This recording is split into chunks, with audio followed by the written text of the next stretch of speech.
When the Tripods Came by John Christopher. Narrated by Chaz Burns. Chapter 1. An explosion of noise woke me. It sounded as if a dozen express trains were about to hit the shed. I rolled over in my blanket, trying to get out of the way, and was aware of a blaze of orange lighting up boxes and bits of old farm equipment and tackle. An ancient rusting tractor looked briefly like an overgrown insect. "What was that, Laurie?" Andy asked. I could see him sitting up between me and the window. "I don't know." Both light and sound faded and died. A dog started barking, deep-throated. A Labrador, maybe. I got up and walked to the window, banging my shin on something in the dark. It was dark outside too, moon and stars hidden by cloud. A light came on in the farmhouse, which was a couple of 100 meters away, just below the ridge. I said, "It's not raining." "What was it? Didn't someone at the camp say something about an artillery range on the moor? Nowhere near here, though. Whatever they were firing could have gone astray."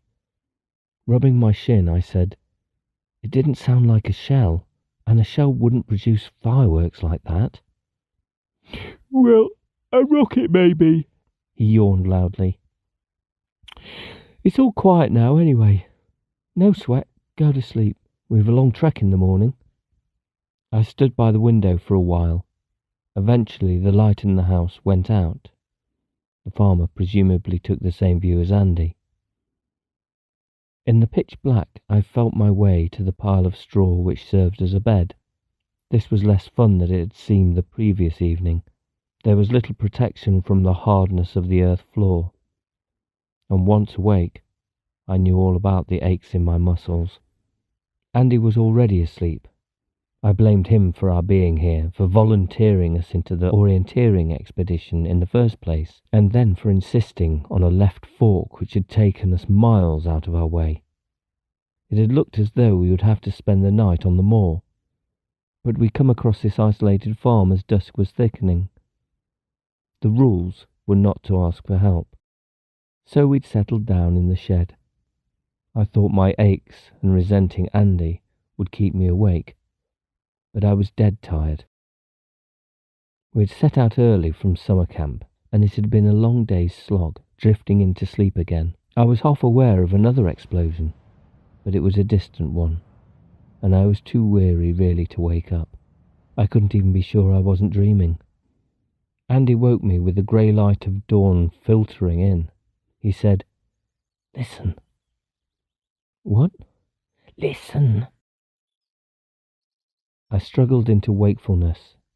The noise was coming in from the direction of the farmhouse, but further away a succession of loud thumpings, heavy and mechanical.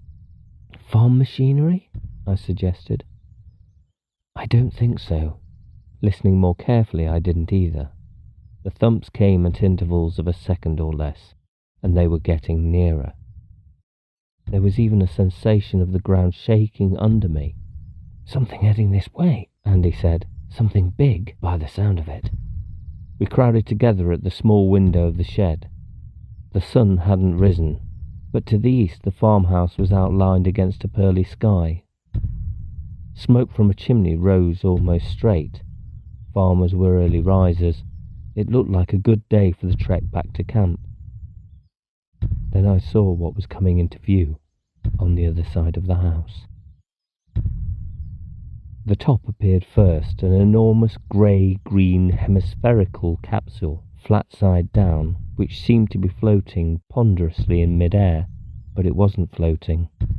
A weird stilt-like leg moved in a vast arc across the sky and planted itself just to the right of the farmhouse.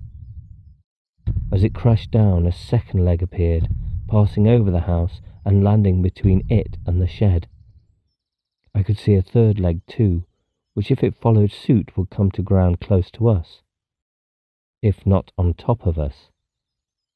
But at that point it stopped. The gigantic object more than 20 meters away, stood straddling the house. A band of bright green grassy panels ran horizontally along the side of the capsule. It produced an effect that was a cross between multiple staring eyes and a grinning mouth. It wasn't a pleasant grin. "Someone's making a film." Andy's voice was unsteady. I turned to him and he looked as scared as I felt. "That must be it. A science fiction movie." "So where are the cameras?" I felt my voice was coming out wrong too. "But they probably have to get it into position first." I didn't know whether he believed it. I didn't. Something was moving beneath the capsule, curling and twisting and stretching out. It was like an elephant's trunk, or a snake, except that it was silvery and metallic. It corkscrewed down towards the roof of the house and brushed lightly against it. Then it moved to the chimney stack and grasped it with a curling tip. Bricks sprayed like confetti, and we heard them crashing onto the slates. I was shivering. Inside the house, a woman screamed. A door at the back burst open, and a man in shirt and trousers came out. He stared up at the machine looming above him and started running. Immediately a second tentacle uncurled, this time fast and purposeful. The tip caught him before he'd gone 10 meters, fastened round his waist, and plucked him from the ground. He was screaming too now. The tentacle lifted him up in front of the row of panels, and his screams turned to muffled groaning. After a few moments, the tentacle twisted back on itself. A lens-like opening appeared at the base of the capsule. It carried him towards it and thrust him through. I thought of someone holding a morsel of food on a fork before popping it into his mouth, and felt sick. His groans ended as the tentacle withdrew and the opening closed. The woman in the house had also become quiet, but the silence was even more frightening. Resting on its spindly legs, the machine had the look of an insect digesting its prey. I remembered my glimpse of the derelict tractor in the night. This insect was as tall as King Kong. For what seemed like a long time, nothing happened. The thing didn't stir, and there was no sound or movement from the house. All was still. Not even a bird chirped. The tentacle hovered in mid-air, motionless and rigid. When after a minute or so the tentacle did move, it raised itself higher, as though making a salute. For a second or two it hung in the air, before slamming down violently against the roof. Slates scattered, and rafters showered through a gaping hole. The woman started to shriek again. Methodically the tentacle smashed the house, and as methodically picked over the ruins, like a scavenger going through a garbage can. The shrieking stopped, leaving just the din of demolition. A second tentacle set to work alongside the first, and a third joined them. They probed deep into the rubble, lifting things up to the level of the panels. Most of what was picked up was dropped or tossed aside. Chairs, a sideboard, a double bed, a bathtub dangling the metal pipes from which it had been ripped. A few were taken inside. I noticed an electric kettle and a television set. At last it was over, and dust settled as the tentacles retracted under the capsule. "I think we ought to get away from here," Andy said. His voice was so low I could hardly hear him. "How far do you think it can see?" I don't know, but if we dodge out quickly and get round the back..." I gripped his arm. Something was moving at the base of the rubble that had been the farmhouse. A black dog wriggled free and started running across the farmyard. It covered about 10 meters before a tentacle arrowed towards it. The dog was lifted, howling, in front of the panels, and held there. I thought it was going to be taken inside, as the man had been. Instead, the tentacles flicked it away. Briefly, the dog was a black blur against the dawnlight. Then, a crumpled, silent heap. The sick feeling was back, and one of my legs was trembling. I thought of my first sight of the Eiffel Tower, the summer my mother left and the Ills came to live with us, and my panicky feeling over the way it stretched so far up into the sky. This was as if the Eiffel Tower had moved, had smashed a house to bits and swallowed up a man, tossed a dog to its death the way you might throw away an apple core.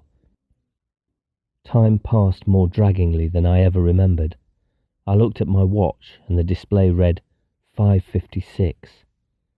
I looked again after what seemed like half an hour, and it said 5:58. The sky was getting lighter, and there was first a point of gold, then a silver, finally a disk of sun behind the ruins of the house. I looked at my watch again. It was 7 minutes past 6. Andy said, "Look!" The legs hadn't moved, but the capsule was tilting upwards and beginning a slow rotation. The row of panels was moving to the left. Soon we might be out of the field of vision and have a chance of sneaking away. But as the rotation continued, a second row of panels came into view. It could see all round. When it had traversed 180 degrees, the rotation stopped. After that, nothing happened. The monster just stayed there, fixed, as leaden minutes crawled by. The first plane came over soon after 8. A fighter made 2 runs, east to west and then west to east at a lower level. The thing didn't move. A quarter of an hour later, a helicopter circled round, taking photographs probably. It was nearly midday before the armoured brigade arrived. Tanks and other tracked vehicles drew up on open farmland, and, in the bit of the farm lane in view, we could see an important-looking car and some trucks, including a TV van, all keeping a careful distance. After that, nothing happened for another long time. We learned later this was the period in which our side was attempting to make radio contact, trying different frequencies without result. Andy got impatient and again suggested making a run for it towards the tanks. I said, "The fact it hasn't moved doesn't mean it won't. Remember the dog?" "I do. It might also decide to smash this hut. And if we run, and it starts something, and the army starts something back, we're likely to catch it from both sides." He reluctantly accepted that. "Why hasn't the army done something?" "What do you think they ought to do?" "Well, not just sit there.